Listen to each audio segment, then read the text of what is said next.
Todo depende de mí ahora. Voy a hablar últimos detalles nada más con la gente de Cerro y bueno, tratar de arreglar. Si se da ese acuerdo, ¿por cuánto tiempo estarías con Cerro Porteño y también renovando con la gente de Guaraní? Porque es así la condición también tengo entendido.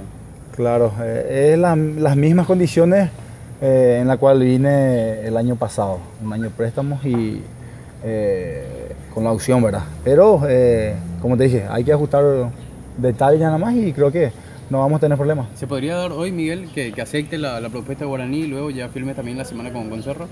Y podría ser, ¿no? Pero esta semana creo que se va a definir todo. Si bien el presidente decía que ellos ya hicieron todo lo posible, que estaría a tu cargo el definir o no, ¿tu intención de quedarte en Cerro es fuerte, Miguel? Por supuesto, yo siempre lo dije, ¿verdad? Que terminamos el campeonato, dije que me gustaría seguir y bueno, creo que hicieron todo el esfuerzo la directiva de Cerro para que puedan nuevamente contar conmigo y bueno, ahora es el momento de que es la decisión mía, hay que simplemente ajustar unos detalles y bueno, creo que no tendríamos problemas en nada. Cuando decía ajustar detalles es porque se va a dar la operación. ¿Vas a continuar en Cerro Porteño para tranquilidad de la afición, Miguel?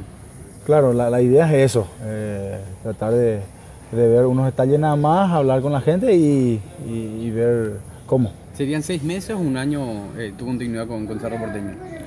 Y un año nuevamente, y esos pequeños detalles creo que lo teníamos que hablar con la gente. Voy a hablar con Miguel Celada para ver cómo hacemos el tema de los papeleos y ver.